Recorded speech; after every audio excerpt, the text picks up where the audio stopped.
తల్లిదండ్రులారా, దయచేసి మీ పిల్లలతో సమయం గడపండి. మీ పిల్లలకు అమూల్యమైన విషయాలు చెప్పండి. సండే స్కూల్ టీచర్స్ చెప్తారులేండి. వాళ్ళు వారానికి 1 గంటే ఉంటుంది. ఆ గంట సమయంలో అందరికీ కలిపి చెప్తారు, కరెక్టే. కానీ నీ బిడ్డల గుర్చిన ఫస్ట్ రెస్పాన్సిబిలిటీ, ప్రైమ్ రెస్పాన్సిబిలిటీ ఎవరిదంటే మనదే. జ్ఞాపకం పెట్టుకోవాలి. మన పిల్లలతో మనం చెప్పే మాటలు వారి మనసు మీద చాలా ప్రభావితాన్ని, if we don't equip them, if we don't teach them, they learn other things from the world. మనం నేర్పించకపోతే, సరైన విషయాలు, దైవికమైన విషయాలు మన బిడ్డలకు నేర్పించకపోతే లోకం వారికి చాలా నేర్పించేస్తుందండి. ఆ లోకం నేర్పించేవన్నీ వారు అనుకుంటారు ఇంక ఇదే లైఫ్, ఇలాగే కట్టుకోవాలి జీవితం అని. మన బిడ్డలు చాలా త్వరగా సైడ్ ట్రాక్ అయిపోతారు. కనుక తల్లిదండ్రులారా, please spend time with your children before you go to bed every day.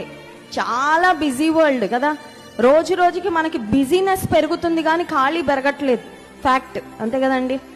రోజు రోజుకి ఎక్కువ బిజీనే అవుతున్నాను తప్ప నాకు ఖాళీ సమయం ఎప్పుడైనా దొరుకుతుందంటే ఎప్పటికీ దొరకదు. కానీ దేవుని వాక్యంలో మనం గమనించినట్లయితే దైవికమైన దేవునితో నడిచిన దైవజనులు తమ బిడ్డలతో మాట్లాడారండి.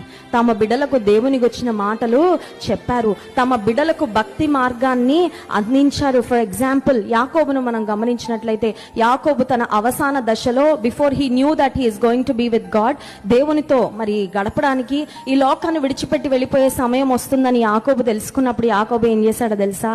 అతని కుమారులందరినీ పిలిచాడు. ఒక్కొక్కరిని గురించి ప్రవచనాత్మకంగా మాట్లాడాడు. He blessed each and every one of his children. ప్రియమైన తల్లిదండ్రులారా, మీ బిడ్డలను ఆశీర్వదించండి.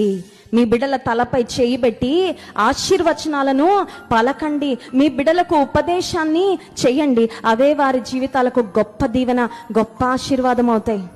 I remember when we were children, మా నాన్నమ్మ తాతయ్య మా ఇంట్లో అప్పుడప్పుడు మా నాన్నమ్మ తాతయ్యకి 9 మంది సంతానం అండి. అందరూ పోటీ పడే వాళ్ళ అమ్మ నాన్న మా దగ్గర ఉండాలని. ఎందుకంటే దేవుని కలిగిన ప్రేమ కలిగిన కుటుంబం. ఈ రోజుల్లో ఎట్లా ఉన్నారంటే, అమ్మను నువ్వు పెట్టుకో, నాన్నను నువ్వు పెట్టుకో, నాకొద్దు, మేం బిజీ, మాకు చాలా పనులు ఉన్నాయని కొన్నిసార్లు తల్లిదండ్రులు తిరస్కరించే పరిస్థితులు సమాజంలో చూస్తున్నాం. కానీ నువ్వు నిజంగా దేవుని ప్రేమించే వ్యక్తివైతే నీ తల్లిదండ్రులు సన్మానిస్తావు, నీ తల్లిదండ్రులకు గౌరవిస్తావు, నీ తల్లిదండ్రులు నువ్వు వారి పట్ల నీ బాధ్యతను సంతోషంగా ప్రేమగా నువ్వు చూసుకుంటావు. మా నాన్నమ్మ తాతయ్య మా దగ్గరకు వచ్చారు. వచ్చిన సమయంలో నేను, మా అక్క, మా చెల్లి, మా నాన్నమ్మ తాతయ్య వాళ్ళు ఉన్న బెడ్రూమ్ దగ్గరికి వెళ్ళి వారి ముందు మోకరించి ఒకరి తర్వాత ఒకరం, తాతయ్య నన్ను బ్లెస్ చేయవా, నానమ్మ నన్ను బ్లెస్ చేయవా అని వారి దగ్గర మోకరించి ఆశీర్వచనాలు వారితో చెప్పించుకున్నామండి. You know why? నీ పితరుల యొక్క ఆశీర్వాదము, తల్లిదండ్రులు